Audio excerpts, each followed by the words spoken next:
નમસ્કાર, આપ જોઈ રહ્યા છો નેશન પ્લસ ન્યૂઝ. હું છું આપની સાથે હેતલ વગેરે. આજે નિર્જલા એકાદશી છે, જેને આપણે સૌ ભીમ એકાદશી તરીકે પણ ઓળખીએ છીએ. ત્યારે આજે કૃષ્ણ મંદિરોમાં કૃષ્ણ ભક્તોની ભીડ ઉમટી પડી છે. સનાતન ધર્મમાં એકાદશીનો વિશિષ્ટ મહત્વ રહ્યો છે. એકાદશીમાંથી શ્રેષ્ઠ એટલે નિર્જળા એકાદશી, જે ભીમ એકાદશી તરીકે પણ ઓળખાય છે, જેનું વિશેષ મહત્વ છે. આજના દિવસે ભગવાન વિષ્ણુના નામ સાથે અભિષેક, વિષ્ણુ સહસ્ત્ર નામ, ગીતાના પાઠ કરવામાં આવે છે.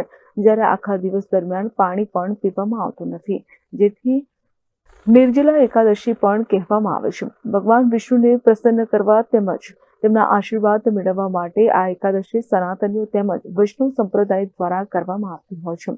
મહાભારત વખતે પાંડવો જ્યારે વનવાસમાં હતા, ત્યારે પાંડવોમાંથી ભીમે પણ આ એકાદશી કરી હતી, જેથી ભીમ એકાદશી તરીકે પણ ઓળખાય છે. નોંધનીય બાબત એ છે કે આ એકાદશી કરવાથી 24 એકાદશીનું પુણ્ય ફળ પ્રાપ્ત થાય છે. કલયુગમાં જો કોઈ એકાદશી ન કરી શકતા હોય તો તેઓ આ એકાદશી કરી 24 એકાદશીનું પુણ્ય ફળ પ્રાપ્ત કરી શકે છે, તેમજ ભગવાન વિષ્ણુના આશીર્વાદ મેળવી શકે છે. આજે નિર્જળા એકાદશી છે. નિર્જળા એકાદશી એટલે જળ વગર ઉપવાસ કરવો. પાંડવો જે આપણે સનાતની છે, તો પાંડવોમાંથી ભીમે પણ આ ઉપવાસ જળ વગર કર્યો હતો. અને 24 એકાદશીનું જેટલું પુણ્ય હોય છે એટલું આ એક જ એકાદશીના પુણ્યથી આપણને પુણ્ય મળે છે. તો કોઈ વ્યક્તિ જો 24 એકાદશી ના કરી શકે તો એક જ એકાદશી નું કરીને એ પુણ્ય મેળવી શકે છે. તો આપણે દરેક સનાતની હિન્દુ ધર્મીએ આપણે એકાદશીનું વ્રત કરવું જોઈએ. યુવા પેઢી અત્યારની લાઈફ એટલી ફાસ્ટ છે કે તમે વ્રત એટલે કે પૂજા પાઠ વધારે ન કરી શકો તો ભલે, પણ આપણે ઉપવાસ કરીને પણ આપણું એક વૈજ્ઞાનિક દ્રષ્ટિએ પણ આપણું સ્વાસ્થ્ય જળવાય છે. તો આપણે એકાદશીનું વ્રત કરવું જોઈએ. સુખ, શાંતિ, સમૃદ્ધિ મળી રહે તેવા હેતુ સાથે એકાદશી કરવામાં આવતી હોય છે. ત્યારે આજે નિર્જળા એકાદશી નિમિત્તે ભગવાન વિષ્ણુના મંદિરમાં ભક્તો દ્વારા વિશિષ્ટ પૂજા અર્ચનાનું આયોજન કરવામાં આવતું હોય છે.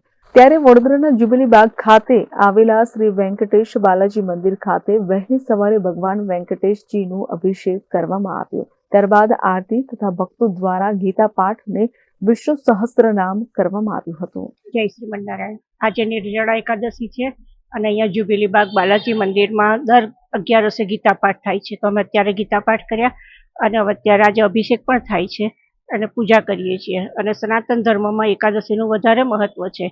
પણ આપણે આખા વર્ષની બધી એકાદશી ના કરી શકીએ તો પણ આજની એકાદશી કરીએ તો પણ એનું બધી જ એકાદશીનું પુણ્ય મળે છે. તો યુવા લોકો ખૂબ ફાસ્ટ જિંદગી ચાલે છે એટલે એ લોકો કરી નથી શકતા, પણ જો એક એકાદશી કરે તો પણ આ મહત્વ આપણો ધર્મ પણ સચવાઈ રહે અને આપણું વૈજ્ઞાનિક રીતે પણ આપણું સ્વાસ્થ્ય ને બધું જળવાઈ રહે. તો કરવી જોઈએ, આનું ખૂબ મહત્વ છે. કેમેરામેન નવનીત પરવાની સાથે સત્યમ નવાશકર, નેશન પ્લસ ન્યૂઝ વડોદરા.